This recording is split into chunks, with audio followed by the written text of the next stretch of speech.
Here is a list of the most popular things that people want in their morning routine, and you probably want a lot of the same stuff. But what is stopping you from actually having a successful or even functional morning routine? It's a simple answer, and the answer is motivation. Wait. I'm not talking about some inspirational speech type of motivation. I'm talking about real motivation, the part of your brain that handles motivation. You need motivation to do these things, but a lot of people think that motivation is some magical thing that you summon through willpower. No, it's in here and it has very specific mechanisms for it to work properly. It's an actual function of your brain, primarily controlled by a neurotransmitter called dopamine. Scientifically speaking, dopamine is motivation. There are many studies to demonstrate this, but one of my favorites is done on mice, where they extracted the dopamine from the brain of the mouse. This mouse, before dopamine extraction, was healthy and active and loved doing things to get food. The same mouse, after dopamine was removed, became lifeless, not dead.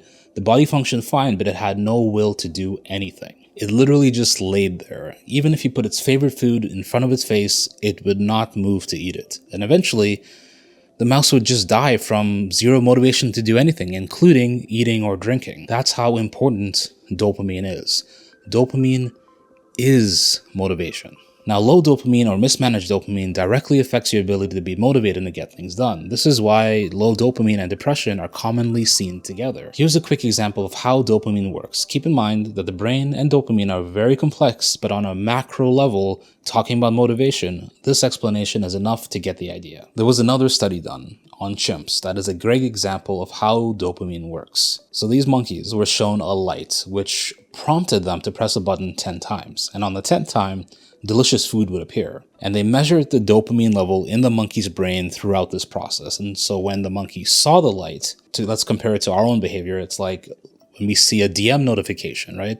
The monkey's brain released a huge amount of dopamine to get the monkey to start pressing the button. Kind of like after we see a DM notification, we are compelled to go check what it says. The dopamine level starts to drop as the monkey is pressing the button. The same way our dopamine level starts to drop as we unlock our phone to navigate to messages. The dopamine level rises ever so slightly when the monkey gets the treat on that 10th press. Our brains also get a little dopamine hit when we finally see the DM. There are a few things going on here that we need to understand, and these things are going to help us have a very effective morning routine. The first is that first dopamine release that happens as soon as the light comes on. This is because dopamine for motivation is released in anticipation of a reward. The more dopamine released in anticipation, the more compelled you feel to take action. So if the DM you got was from a crush, for example, your brain spikes dopamine really hard and you feel an incredible urge that you must check the message. Whereas if the message was from some marketing spam, then your brain releases barely any dopamine and you can't be bothered to check the message. Dopamine is an excitatory neurotransmitter, but the amount of dopamine released for marketing spam wasn't exciting enough for your brain to take action. The second interesting thing is that while you're working towards the goal of checking the DM, the dopamine levels start dropping back to baseline. Your brain will steadily maintain dopamine as long as it thinks it needs to get you to get to the end goal of opening the DM. But the closer you get to opening the DM, the less dopamine is needed and it continues to drop towards baseline. And of course, once you open the DM, you get a nice little dopamine hit.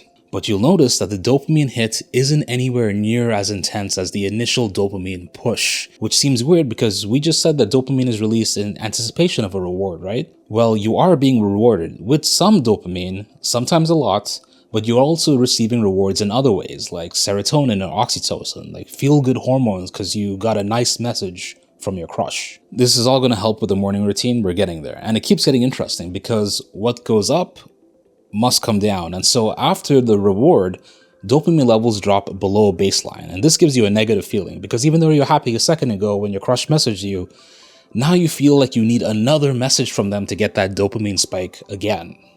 And since you didn't get another message from them and the fact that your dopamine level is below baseline, this combination leads you to seek comfort, like chocolate. And in seeking comfort, your dopamine spikes again to get you to go get that chocolate. And the cycle just repeats. Now you might be thinking, what does this have to do with morning routines? It's because we needed to know that dopamine is motivation and a little bit about how it works in the brain. So if you wake up and the first thing on your morning routine is to take a cold shower, you are going to need a heck of a lot of dopamine to get you to go do that. But just like the marketing spam, your brain doesn't want to produce dopamine for something that's uncomfortable or that it doesn't want to do. So this is the secret sauce that most morning routine videos are not telling you. You need to trick your brain into thinking that the cold shower is going to give you a big dopamine hit.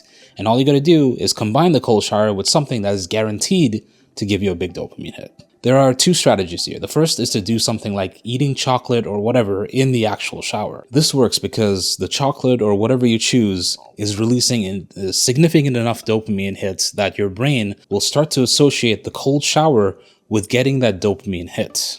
And if you do this often enough, you can slowly reduce the amount of chocolate you need to eat in the shower and still feel good because the cold shower itself will eventually become a very potent source of dopamine, but it's just something that requires getting used to. The second strategy is to eat the chocolate after the shower or to check your phone after the shower. This way, you're training your brain that it needs to do the specific task of showering en route to the reward. Just keep repeating to yourself, shower, then chocolate, shower, then chocolate, and your brain will find a way to withstand the cold shower in anticipation of the chocolate. I'm just using chocolate as an easy example. It can be anything you want it to be as long as it's a strong enough reward. Like for me, it's coffee.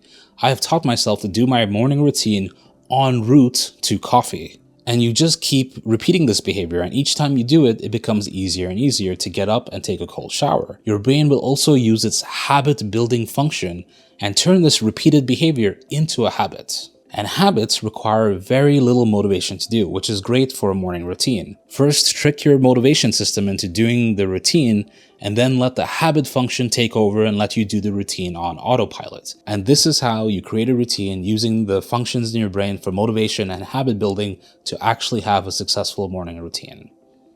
Thanks for watching.